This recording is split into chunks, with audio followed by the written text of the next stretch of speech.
I returned from a previous life. I decided to make it possible for Willow Smoke to be with the one she loves. In this life without me as an obstacle, she could be with the person she truly loves. That way she wouldn't have to live a lifetime in misery. In the year I turned 50, Willow Smoke at 55 suddenly took her own life without any warning. That morning, she still ate breakfast with me as usual, with the pea and chicken porridge I had just created. She even complimented it, saying the flavor was excellent. She finished 2 bowls in one go. But in the afternoon when I returned from the market, I found her lying on the bed no longer breathing. On the table beside her was an empty bottle of sleeping pills. Willow Smoke, a doctor for decades, a renowned surgeon who received countless commendations. Surely obtaining sleeping pills was no difficult task for her. The dose of sleeping pills was massive. There was no chance of saving her. In pain and bewilderment, I handled her funeral arrangements. I stepped into the study she had never allowed me to enter. While sorting through her belongings, I discovered the secret she had hidden her entire life. It turned out Willow Smoke had once loved someone deeply. It was someone she secretly adored during her university days. That young man was named River 3. That morning, she received news of River 3's death and chose to end her life, using death to mourn her love for him. In her drawer was a photograph of River 3. She was wearing a dark gray suit, standing under the shaded trees in the university courtyard. Handsome, radiant, and utterly captivating, with an air similar to Willow Smoke's, a refined scholarly charm, something I lacked, and the source of my inferiority complex for decades. The photograph was worn with age, but carefully preserved, showing the deep care of the person who kept it. Besides the photograph, I found a large box filled with letters never sent. Over the decades, Willow Smoke occasionally wrote letters to River 3 to soothe the aching longing in her heart, but fearing she might disrupt River 3's life. Those letters were never mailed. I cannot say clearly what emotions I felt sitting there, trembling as I opened each letter, devouring every line, from dusk until dawn, staying awake through the night. Amidst the dense lines of text, I read a completely different Willow Smoke. In my memory, Willow Smoke was always cold, sometimes not speaking more than 2 sentences to me in a day. I thought it was just her reserved nature. Over the years, I had grown accustomed to it. But the person who wrote these letters had a burning inner world. Her emotions were intense, her feelings so vibrant, they nearly spilled out from every line. I never knew Willow Smoke had such a fierce desire to express and share every big and small moment of her life. She wrote about in letters to River 3, her first surgery, so nervous she couldn't sleep all night, her first promotion and raise, her first commendation, being scolded by an angry patient, going on a work trip and eating the lamb-stuffed buns she always craved, falling ill with a severe headache. These things she never shared with me. Even when I asked,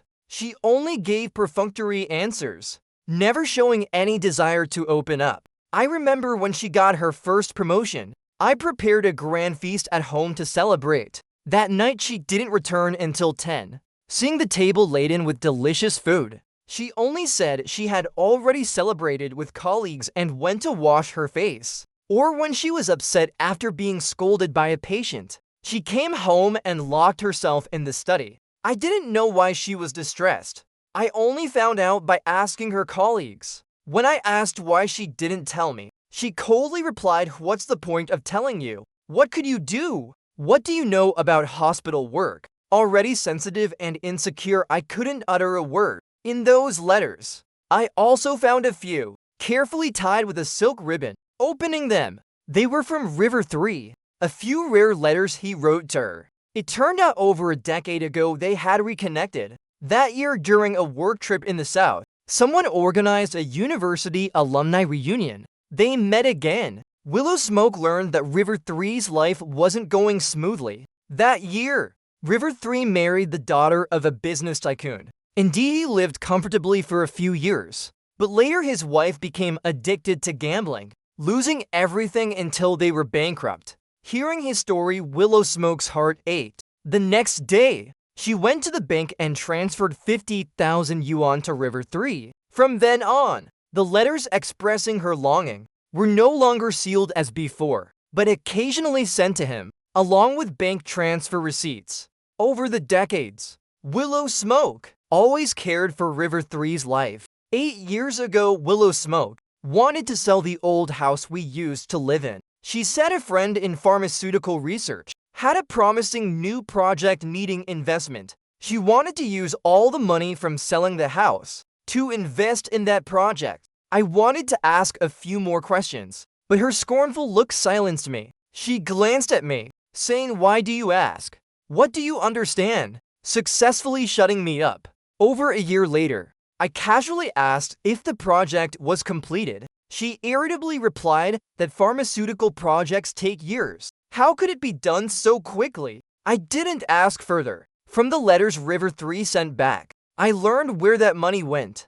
8 years ago, River 3's son wanted to study abroad. He called Willow Smoke, crying about his hardships. Willow Smoke decided to sell the old house. All the money from the sale was sent to River 3 to fund his son's overseas education. River 3 personally wrote a long letter of gratitude. Between the lines, his regret for the past was evident.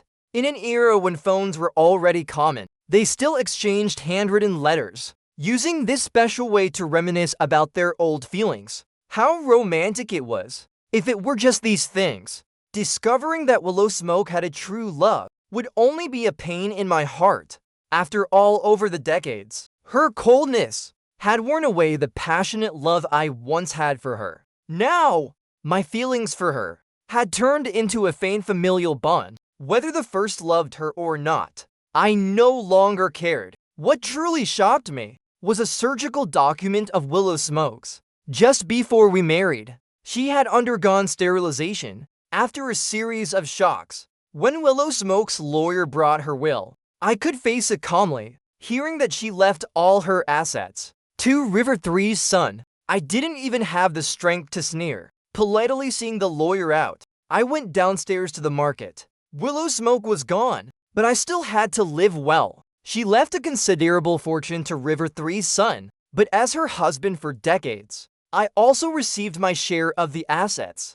That money was enough for me to live comfortably in old age. I was only 50. If my health held, I could live many more years. For the days ahead, I had to plan carefully to live well. Accidents always come unexpectedly. While crossing the street, a car speeding from the opposite direction lost control, charging straight at me. In the final moment of consciousness, I saw my body flung into the air, in a strange posture. When I woke again, in the mirror was the youthful face of my 15-year-old self. I was astonished to realize I had been reborn. Stepping out the door, I immediately met King Spirit, also known as Willow Smoke's father. "Have you packed your things? Spirit is here to help you move them." Only then did I realize what point in time I was at. I hated myself for not returning 2 months earlier. If so, I might have prevented my father's death. 2 months ago, my father was working at the mine. Seeing a large rock rolling down, he pushed the person beside him out of the way. That person survived, but my father was crushed by the rock and died on the spot. The person he saved was Willow Smoke's father. My mother died in childbirth when I was born. I was raised by my father alone. After his death, I had no family left. As the son of their benefactor, Willow Smoke's parents treated me kindly, occasionally bringing me food and clothes. They even promised to marry Willow Smoke to me, the only boy in the village to attend university, the pride of the entire village. Back then, I was more than willing, because Willow Smoke was beautiful, graceful, refined, and educated. No boy in the village didn't like her. Whenever she returned from school during breaks, young men would secretly gather outside her house to catch a glimpse. When I agreed to the marriage with the Willow family, and King enthusiastically suggested that I move into their home, she told me when Willow Smoke returned for the summer, we would marry. In my previous life, I followed their arrangements and moved into the Willow household, smoothly marrying Willow Smoke. Though during the entire wedding, Willow Smoke didn't smile once. I only thought it was her cold nature. now reborn again. I didn't want to repeat that life. And King if thought it over. I want move there. Didn't we already agree? And King was surprised saying, your family just held a funeral. Aren't you afraid to live alone? I replied the one who passed was my father, the person who loved me most. Why would I be afraid? But about the marriage with Sister Smoke, let's forget it. I'm still young, not in a rush to marry. My life isn't stable yet.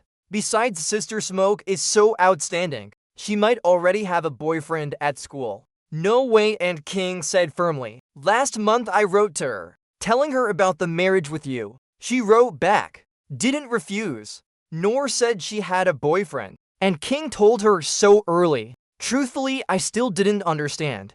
If she loved River 3, why didn't she refuse the marriage with me? There are many ways to repay a debt of gratitude. With her intelligence, she could surely find a way to satisfy both sides. This sense of duty to repay kindness, was it more important than the person she loved? Why did she give up the one she loved to marry me? Whatever she was thinking, I wouldn't marry her again. I blinked my clear eyes and said to Aunt King, I don't want to marry yet. Sister Smoke and I are 5 years apart. Honestly, I've always seen her as an older sister. And King patted my head. Trusty, you're still a kid, aren't you? Talking about marriage now is indeed too early. In my previous life, Aunt King was always kind to me. She and Uncle Willow were honest people, feeling they owed my father a life. They wanted to repay me with the best they had. Their daughter was their greatest pride. Letting me marry Willow Smoke meant I'd have a lifelong support.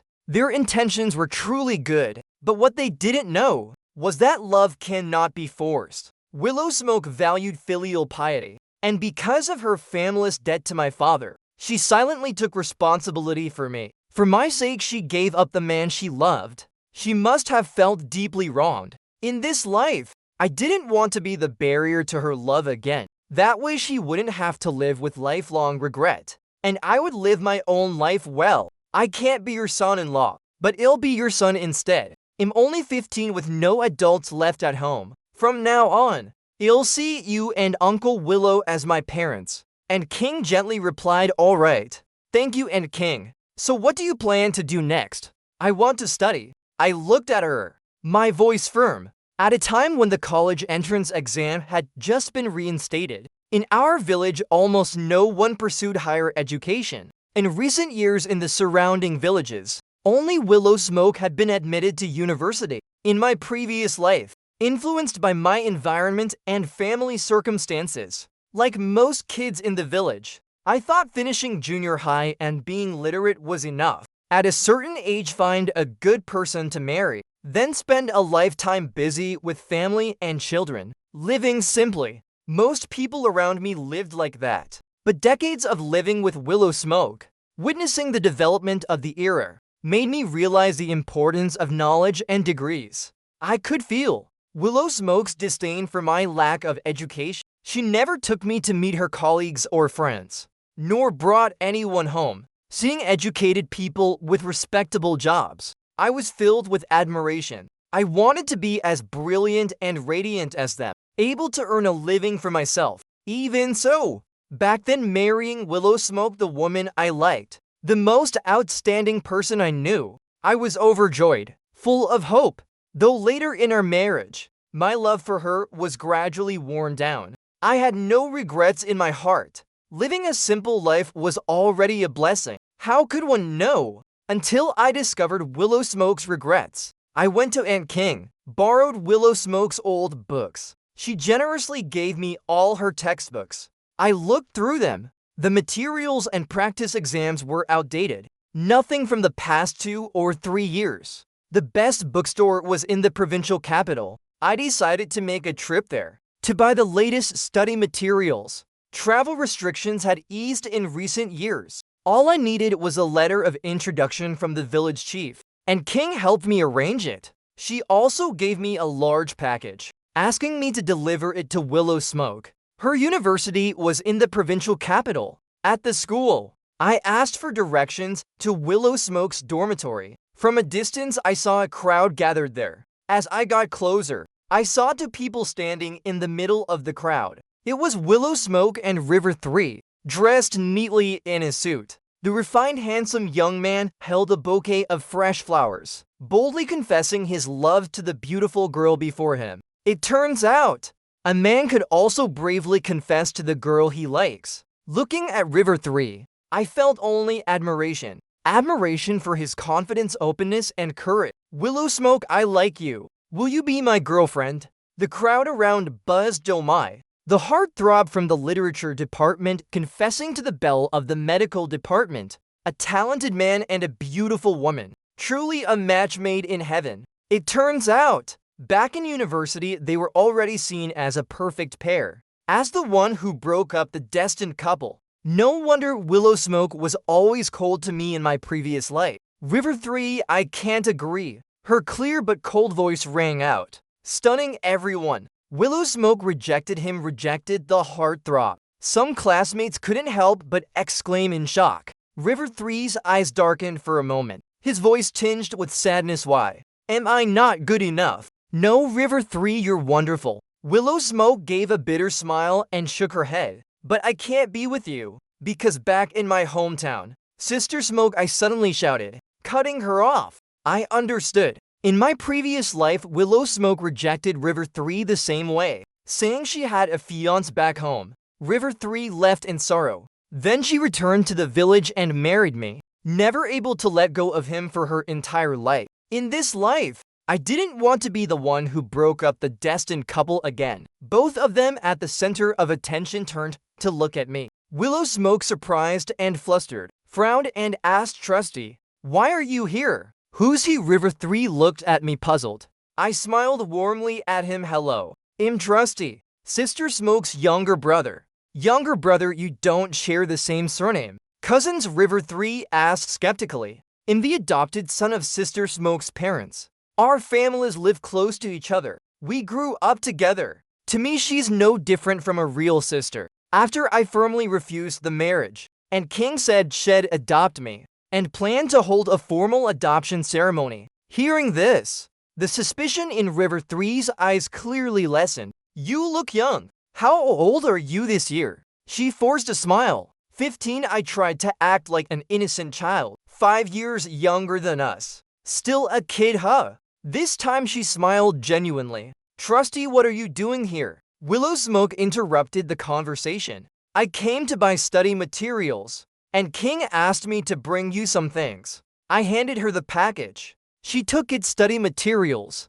You're going to study. I said loudly. I want to take the college entrance exam. Since there were still curious onlookers around, not wanting to be the subject of gossip, Willow Smoke put away the package in her dorm, then led me and River 3 quickly away from the crowd. On the way, I kept talking, chattering nonstop. Brother River 3, you were confessing to Sister Smoke just now, right? Having a handsome guy like you confess. My sister is so lucky. Sister Smoke, why did you reject Brother River 3? How could you bear to? How could you be so heartless? Willow Smoke looked at me momentarily speechless.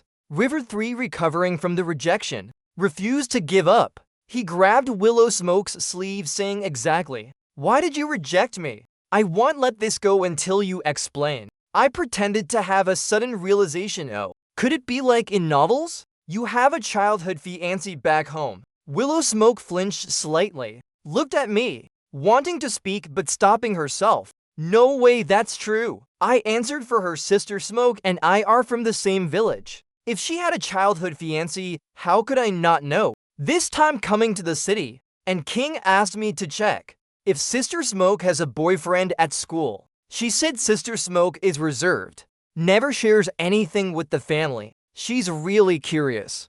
Really, River 3 was overjoyed. He asked her again, so why did you reject me? Is there something about me that's not good enough? Willow Smoke sighed. It's me who's not worthy of you, River 3. You grew up in the city. Your parents are workers. Your family is well off while I grew up in the countryside. My family is poor. Your parents surely wouldn't approve of me. As long as I like you, who cares what they think? River 3 was genuinely happy. So that's why you rejected me. What's there to feel inferior about? You're brilliant, beautiful, the teacher's favorite student.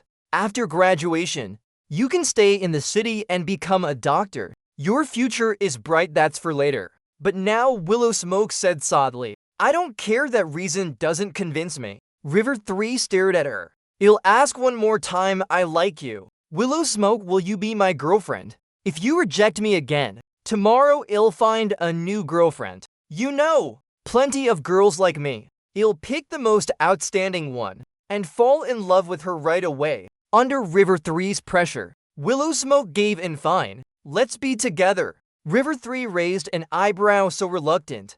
Do you even like me? Willow Smoke shyly nodded. I do. Of course I do. Who wouldn't like you? River 3 burst out laughing, affectionately putting his arm around her, letting her lean on his shoulder. Trusty, you came all this way, it wasn't easy. I'll treat you to a good meal at the cafeteria, probably in a great mood. River 3 was very generous, treating me to the 2 most expensive dishes in the cafeteria. After eating, Willow Smoke took me to buy study materials. At first, River 3 wanted to come along, but he had class in the afternoon. Willow Smoke sternly told him not to skip, so he obediently went to class. In the bookstore, I sincerely asked Sister Smoke, you have experience. Help me pick the most useful materials, okay? After choosing the materials and walking me to the bus station, she hesitated several times. Finally, as I was about to board, she spoke. Trusty, about what my parents mentioned to you,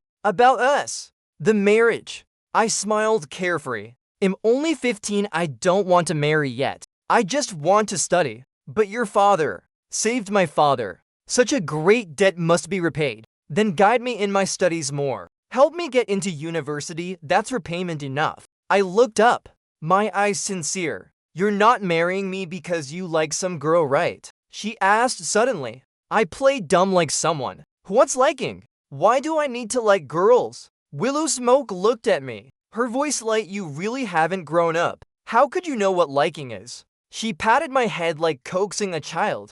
Go home and study hard. If you don't understand something, write to me. I stood at the bus door, turning back to wave at her sister. Goodbye. I studied the junior high curriculum at home for half a year, and King asked the village chief to help register me for the high school entrance exam in town. I passed and got into a high school in the city. During my 3 years of high school, I boarded at school. At first, I spent every moment studying, even reading while eating. Perhaps because I called her sister constantly, Willow Smoke accepted me as her younger brother. She was far warmer to me than in my previous life. Medical students are busy day and night. She was also dating, yet she still frequently wrote to me, checking on how I was doing. Every time I wrote back, I asked about difficult school topics. That year, Willow Smoke, through her own efforts, became the village's only university student in years. At university, she was beloved by her teachers.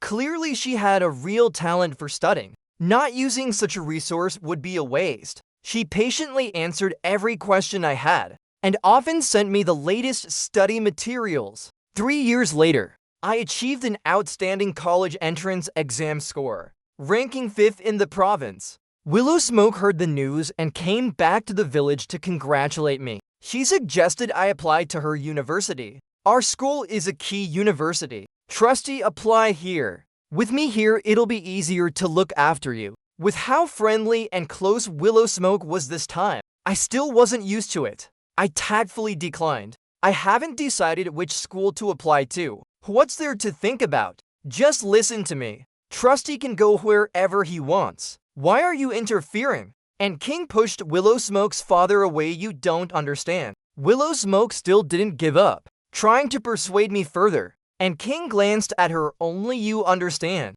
Do you understand better than his teachers? Trusty, ask your teacher's advice. Apply to whichever good school they recommend. I smiled and nodded at Aunt King. And King pulled the displeased Willow Smoke away, muttering, don't you see Trusty doesn't want to go to your school? No tact at all. His teachers said, with such high scores he has so many schools to choose from. I didn't understand why Willow Smoke insisted I attend her university. But in this life I had my own plans. I applied to the National Defense University, Only after submitting my application did I tell everyone, and King and Uncle Willow were happy for me. Their faces full of pride. National Defense University. You'll be serving the country right. Trustee, you're amazing. Only Willow Smoke showed no expression, looking somewhat sad. In her third year of university, Willow Smoke and River 3 married. I used savings from tutoring to give them a big red envelope and wrote a congratulatory card, wishing sister and brother-in-law a happy marriage and a lifetime together. That year, I also fell in love. She was the daughter of my advisor, also my senior, a graduate student at the school. One time I went to deliver materials to my advisor. She was in his office, witnessing me debate passionately with him on a topic. After that, she persistently pursued me. Back then, I was focused solely on studying, rejecting her countless times. But the more I rejected her, the more determined she became. No matter how blunt my rejections, she always faced them with a smile. Someone so outstanding in every way, treating me so warmly. I couldn't resist and was finally moved by her. I asked when she started liking me. She said it was love at first sight. I shook my head, not believing. She insisted it was true. Inshallah. The first time I saw you, I was captivated by your looks. Then seeing you debate with my father, I admired you to no end. You spoke gently but not timidly. Your arguments were clear and well-founded, even convincing my advisor. So impressive. I've never seen a guy so profound and charming. My love with Gentle Dawn was smooth. It felt wonderful. Though we weren't in the same major, we spent a lot of time together, sharing struggles and achievements in our studies. I'm the quiet type.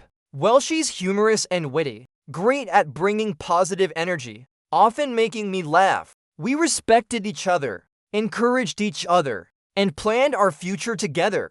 In my previous life besides Willow Smoke, I hadn't experienced any other women. With her, it was as if we skipped dating and went straight to marriage, facing all sorts of mundane issues afterward. Only with Gentle Dawn did I understand what a healthy romantic relationship was. Mutual love truly feels amazing. It brings happiness. After a year of working, Gentle Dawn and I married. On our wedding day, I invited King and Uncle Willow to attend. Out of courtesy, I also sent an invitation to Willow Smoke and River 3. Truthfully, I didn't want them to come, since we studied and lived in different cities. We hadn't met in years. I hoped our relationship would fade until we became strangers. Moreover, Willow Smoke was pregnant. I deliberately called her. Sister, you're pregnant. It's not convenient to travel. It's fine if you and brother-in-law don't come. I understand. But on the wedding day, they came anyway. Willow Smoke gave me a wedding gift, a small box. I hurriedly accepted it, not having time to open it. During the wedding, I went to change and greet guests. Passing through the hotel corridor, I heard people arguing at the staircase. If I hadn't just seen the receipt in your bag, I wouldn't even know. You bought a car for Trusty. You're so generous. I'm your husband. Why didn't you buy me a car? That was River 3's voice. I froze, remembering that morning. Willow Smoke gave me that small box. I immediately took it out and opened it. Inside was a car key. My mind flashed back to 2 months ago. Willow Smoke, who hadn't contacted me in ages, suddenly called, saying she heard from King that I was getting married, asking for the exact date. I politely exchanged a few words. She asked what I was doing. I said I was practicing driving, preparing to get my license before the wedding, since I'd be too busy later. But is she crazy? Why would she buy me a car? Not to mention in this era, even in the future, few people gift a car. Such a lavish gift. Willow Smoke's voice came from the staircase. Trusty is my brother. Over the years, he's spent a lot on my parents. As his sister, what's wrong with giving him a car? I don't even have a car and you gave one to him. You haven't even passed your driving test. What do you need a car for? I don't care. If you don't take the car back, we're not done. Why are you so petty now? I slowly walked past, lightly stepping by. I remembered my previous life. When Willow Smoke first bought a car, I also wanted to get a driver's license. She said, forget it with your junior high education. You definitely won't pass.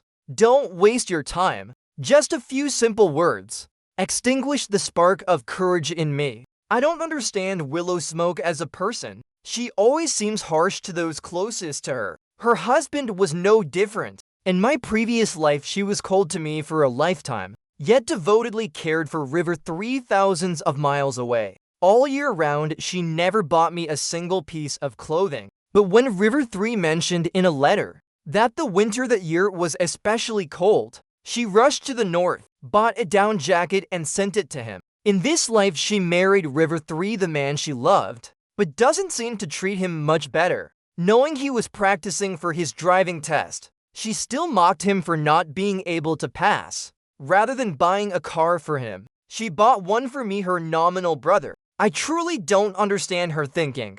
After the wedding ended, when seeing them off, I took the chance to return the small box, handing it to River 3 brother-in-law. I just found out Sister Smoke gave me such a valuable gift. I appreciate the thought, but I really can't accept it. Without waiting for their reaction, I turned and ran off. After the wedding, my life with Gentle Dawn was warm and simple. Work was busy, but we always made time for dinner dates and traveled together. Since my career was advancing, I discussed with Gentle Dawn not having kids for the next 2 years. She respected my opinion, but our peaceful life was disrupted by one person's appearance. I don't know what was wrong with Willow Smoke. She voluntarily requested a transfer to the capital. All her experience and connections were at her old hospital. If she stayed, should have a bright future like in my previous life. Though the capital has a better environment, should have to start from scratch here. Opportunities are greater, but so is the competition. Standing out is even harder. Her parents scolded her. Her husband tried to stop her. With a newborn at home, none of it changed her decision. So when Willow Smoke appeared at my doorstep, I was stunned. Not only did she move to the capital, starting over, she quietly rented a place right across from my house. From then on, she kept appearing in my life. On weekends when Gentle Dawn and I wanted private time, she'd show up with food and beer, knocking on our door, saying she wanted to have dinner together. When her friends came to the capital, she'd invite us to join them for meals. Even the fruit and milk distributed at her hospital during holidays, she insisted on bringing to us. Out of courtesy, I had to entertain her. She truly annoyed me beyond measure. One day, suddenly, Gentle Dawn said to me, "Let's sell the house. Move somewhere else." I thought to myself, great minds think alike. But on the surface, I asked why. Don't you love this place? This house was our marital home. We chose the location together. The neighborhood has a great environment, close to both our workplaces. Back then, this area was in high demand. We had to pull strings to buy it. This house was truly ideal. Both Gentle Dawn and I were very satisfied. Gentle Dawn hesitated for a moment, then said, "I think your sister, Willow Smoke, has impure intentions toward you." I was shocked. No way. Though we both wanted to move because of one person, our reasons were different. I only found Willow Smoke bothersome and wanted to avoid her. Gentle Dawn, could she be overthinking? How could she have feelings for me? In my previous life, we were married for decades. She despised me from the bottom of her heart. How could I not know? Gentle Dawn snorted. As a woman, how could I not see your sister looks at you the same way I looked at you back then? I was stunned. Could it be true? You didn't notice? The fruits she brings are all your favorites, like kiwi. Stuff like mangoes, so expensive. She brings a whole box at the drop of a hat. And last time when the hallway sensor light broke, didn't you twist your ankle going upstairs? The next day, I was going to call someone to fix it, but saw her bringing a ladder to check the wiring. Hearing her say that, it did seem like there was something to it. I got goosebumps. She definitely has improper intentions toward you. I can't let her keep hovering around you, Gentle Dawn said firmly. So let's sell the house quickly. I asked if already contacted an agent to list the house. She said the investment project with my friend last year made a good profit recently. I'm planning to buy a villa, a standalone house. She won't be able to move next door again. Gentle Dawn gritted her teeth. You don't blame me, do you? I probed. She hugged me. It's normal for an outstanding man to attract others. It's not like you provoked her. Why would I blame you? If I must blame someone, it's Willow Smoke for lacking morals and boundaries. We quickly moved. From then on, I used all sorts of excuses to avoid meeting Willow Smoke. A few months later, Gentle Dawn and I were having dinner at home. The doorbell rang. Gentle Dawn was pouring water for me. I got up to open the door. As soon as I did, River 3 stood outside. Brother-in-law, I started to say. A slap came flying. Luckily, I reacted quickly, dodging it. Gentle Dawn heard the noise and rushed over, pulled me behind her and called the police. You despicable man, seducing your own sister. How shameless can you be? River 3, furious, picked up a cardboard box at his feet and threw it at me. Gentle Dawn shielded me, warning him to speak cleanly. Brother-in-law, I've never done anything inappropriate with Sister Smoke, I said calmly. River 3 broke down, sobbing and kneeling, looking pathetic. His voice hoarse. Right. You know nothing. You're innocent. But your sister wants to divorce me. I came to salvage things and found those letters. She's been secretly in love with you for years. The one she loves is you. How ridiculous. You're clean. But where do I seek justice? If not you, then who? By the end, he was nearly screaming. Following his pointing hand, I saw the box he threw and the letters scattered on the floor. A familiar scene flooded my mind. I crouched down, trembling, picking up the letters. Each envelope bore the name Trusty. I opened one. The words inside left me frozen, just like in my previous life. Pages filled with words, brimming with Willow Smoke's burning love. The only difference was the object of her love. From River 3 in the previous life to me in this one. How absurd! I changed the course of events, but Willow Smoke's emotional journey remained unchanged. She still didn't love her husband, only loving the one she couldn't have. In the letters, she poured out her regrets. She said she and I were once betrothed. If only she hadn't met River 3, she could have finished university in peace, waiting for me to grow up. In the letters, she complained about River 3's mediocrity and obsession, saying he was once handsome and noble, but after marriage he lacked ambition, not wanting to study further or work. In her words, River 3 spent his days shopping for clothes. She said he wasted his university education, lacking any drive. The topics she discussed he didn't understand. They had no common ground. She also said I was different, intelligent and hardworking, earning admission to a top university on my own, ambitious in my career. Those words she repeated over and over. How much she regretted. Repeated that if she had married me, it would have been so much better. We grew up in the same place, both got into university, would surely have shared values and plenty of common topics. She lamented with regret. We were supposed to be the perfect couple, but missed each other. Reading a few letters, I laughed in anger. In my previous life, I saw the same words in the letters she wrote to River 3. Back then, she said she and River 3 were the perfect couple, regretting missing him. What are you freaking out about? Willow Smoke rushed over, pulling the sobbing man off the floor. To make things work for yourself. Those filthy thoughts.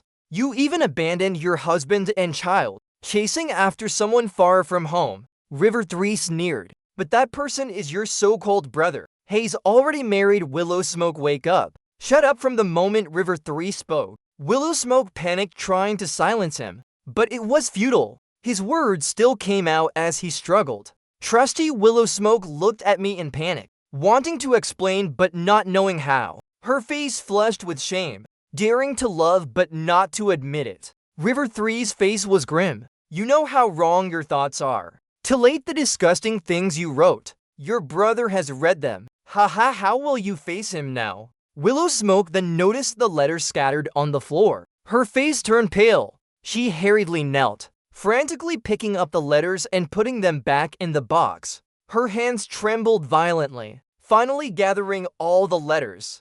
She clutched the box and stumbled away, never daring to look up at me once. After that, I never saw Willow Smoke again. I heard she left the capital, but didn't return home. No one knew where she went. A year later, and King called me. She called my name first, then fell silent for a long time, as if unsure how to begin. And King, if something's wrong, just say it. I was as gentle as always.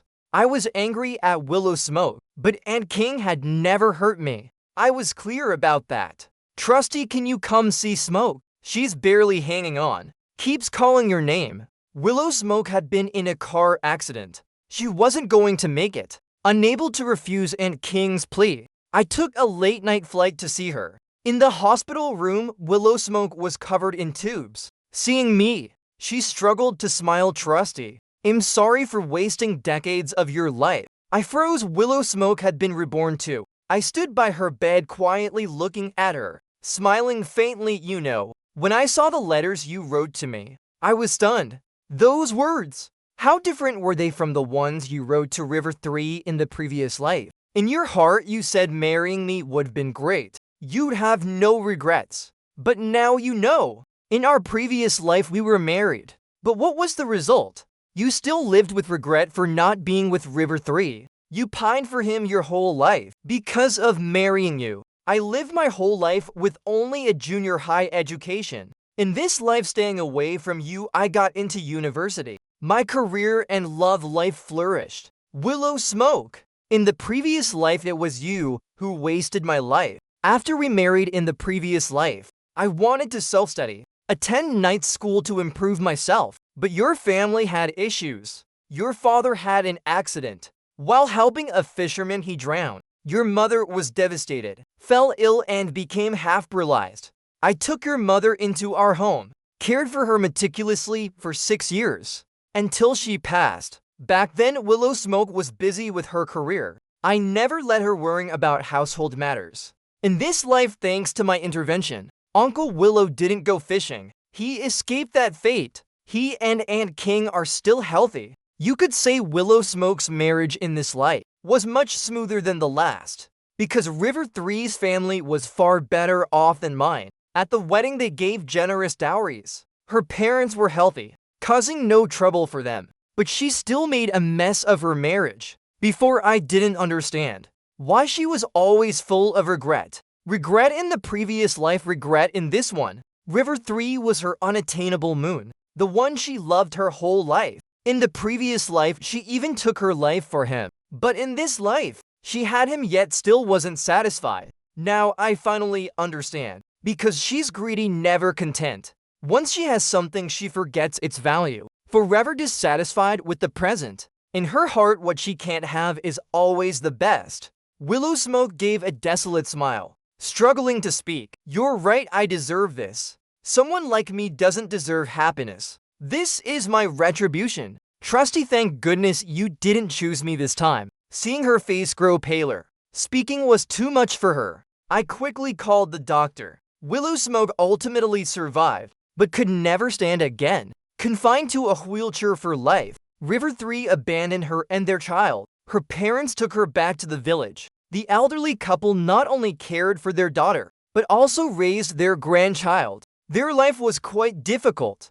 Not long after, Willow Smoke took her own life one night. She left a suicide note and a bank card. In the note, she said she didn't want to burden her parents and had no face to keep living. The day I got the news, I was silent for a long time, then sighed heavily with her personality. You probably aren't sad for her, are you? Gentle Dawn asked curiously. I'm sad for her parents. Willow Smoke always chooses to escape. She's free now, but left the responsibility to her parents. It's okay. We can visit them together later. She hugged me. That's great. Of course you're my wife. Who else would I be good to? She said proudly. I haven't heard the saying. A woman who treats her husband well will be blessed for life. When Willow Smoke and River 3 confessed to me, I had a moment of shock, then immediately felt a bit smug. I knew. People at school often paired me with both of them, saying things like the heartthrob from literature and the belle from medicine. A match made in heaven. But I didn't expect him to be so bold, confessing to me in front of everyone. As for whether I liked him, I think I did. He was the school's famous handsome guy. Many said he was a proud swan. Plenty of girls secretly admired him, but felt unworthy, not daring to confess. So when he confessed to me, My vanity was immensely satisfied, but right after came hesitation. Like most girls who liked him, I knew deep down I wasn't worthy of him. His family was well off. The clothes he wore, the small leather shoes made many village boys jealous. I heard the skincare he used cost a few yuan a bottle, while I lived each month on the school's meager stipend. My best outfit was a dress I bought when I started university. How could someone like me be worthy of him? Self-doubt was ingrained in me, so when facing River 3's hopeful eyes, my first reaction was to retreat.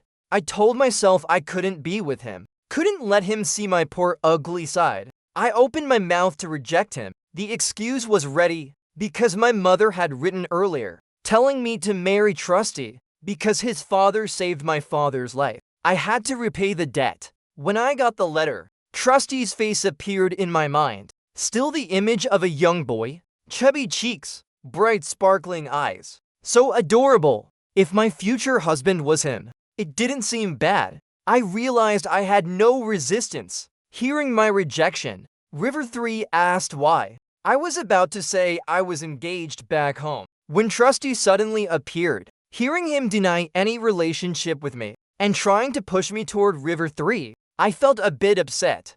Not that I was conceited. Most boys my age in the village secretly liked me. I knew that clearly. Why didn't Trusty like me? Later, I tried asking if he liked any girl, only to find this kid really hadn't grown up, still clueless about love. I breathed a sigh of relief. With no more excuses, I couldn't reject River 3's enthusiasm. We got together, but I always found ways to avoid dating him because my wallet was tight. So I used studying as a shield for some reason. I started paying more attention to Trusty back in the village. The tough questions he asked me, I realized this boy was very smart. I like smart, ambitious people, so I paid even more attention to him, saving money to buy materials to send him. He was more outstanding than I imagined. His college entrance exam score was much higher than mine back then. I knew he could get into a better school, but still suggested he apply to mine.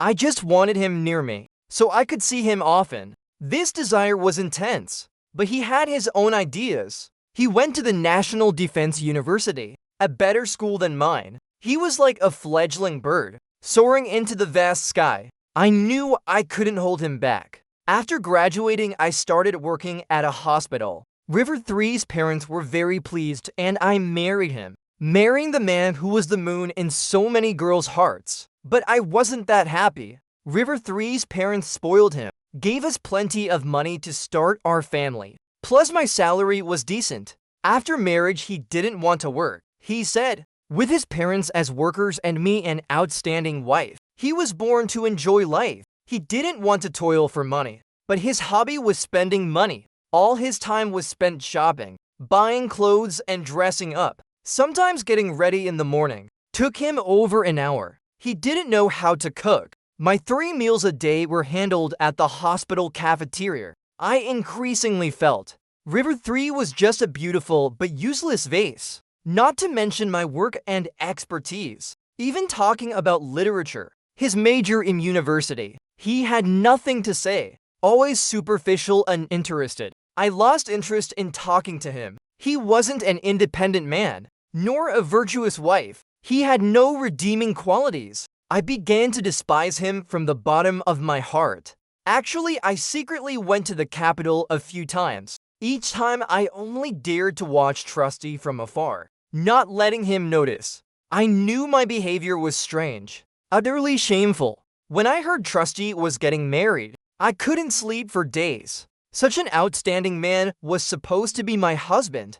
If he were my husband, we'd surely have plenty to talk about. We'd live well. I started regretting not rejecting River 3. If I had waited for Trusty to grow up, we could have been together. So I began taking it out on River 3, blaming him for ruining my destined match. I grew increasingly impatient with him. Hearing Trusty was learning to drive, I suddenly decided to gift him a car. Such a valuable gift. He'd surely remember me forever. River 3 and I had a child, but he didn't know how to care for it. To help with the grandchild, his parents moved in with us. Their whole family was loud and chaotic, blaming me for working all day and not coming home, not caring for the child. My home became theirs. I didn't want to return to that house. I just wanted to escape. Coupled with my unbearable longing for Trusty, I made a crazy decision. I moved to the capital, leaving alone, taking only the letters. I wrote to Trusty in my lonely moments, starting over, but seeing Trusty every day made it worth it. I proposed a divorce to River 3. He refused and came to the capital, causing a scene. He found the letters I wrote and went to confront Trusty. My hidden filthy thoughts were exposed. I was so ashamed I wanted to die, unable to face anyone. I left alone and got into a car accident. When I woke up, memories of my previous life flooded in. The man I longed for day and night, Trusty, was my husband in the previous life. How ironic! Yet I despised him for his lack of education, while caring wholeheartedly for the unattainable River 3. Even more ironic, I ended my life for River 3. Did I really love him that much? I think it was mostly unwillingness. When I rejected his confession and decided to marry Trusty, I wasn't too torn. Only when I heard River 3 married a tycoon's daughter did I feel upset. Plus a chance encounter. Seeing River 3 dressed like a dazzling flower, thinking of Trusty at home always drab, made me even more upset. Countless late nights, I kept thinking over and over. Such a handsome man was supposed to be my husband. Why? Why did I have a fiancé? Why did repaying a debt require my lifelong happiness? I became obsessed. The more I thought, the more unwilling I was. The more I looked at Trusty, the more he irritated me. I knew he liked me, but I used coldness day after day to make up for the growing regret in my heart. Perhaps what I couldn't have was always the best. I had long forgotten what River 3 was like in university. In my mind, he was an idealized version. The more unattainable, the more unwilling I was. Over time, that unwillingness and regret grew, becoming an obsession, eating away at my heart daily. Actually, when we married, I only slightly resented the sterilization. It was just a moment of anger. I thought Trusty was too inferior, unworthy of having my child. Our marriage afterward was calm but smooth. My thoughts had changed. As a doctor, I knew the procedure could be reversed, so I went to the hospital to try again. Seeing how pitiful Trusty was, I'd give him a child, but I didn't expect. Something went wrong. Even after the reversal surgery, I couldn't regain my fertility. Trusty and I never had a child. So, I poured all my maternal love into River 3's son, even funding his overseas education. When I heard River 3 had passed, my heart turned to ashes. In this life, I couldn't make up for my regrets, so I'd follow him. I remember clearly, as I closed my eyes, I felt a moment of regret. I thought of my husband Trusty. I realized I couldn't bear to leave him. The images before my death were all of him. Him smiling obediently at me. Him gently cooking porridge for me. Him patiently caring for my mother. Under the lamplight sewing buttons on my clothes. All the moments that made me cherish this life were because of him. But regret came too late. When I opened my eyes again, I was lying in a hospital bed after the car accident. Memories of 2 lives surged in my mind. I finally understood my true heart. I begged my mother to see Trusty one last time. The moment I saw him, I felt I could close my eyes in peace. Trusty was right. I was greedy, never satisfied. 2 lives, both a mess. All because of me. Now this is my retribution. 1 didn't die but was paralyzed. River 3 abandoned me and our child. My parents took me back to the village. The elderly couple not only cared for their unfilial daughter, but also raised their grandchild. Their hair turned white overnight. I escaped again. I didn't dare face their eyes. Without me, they'd surely be better off. For the second time, I chose to end my life. Someone like me doesn't deserve to live in this world.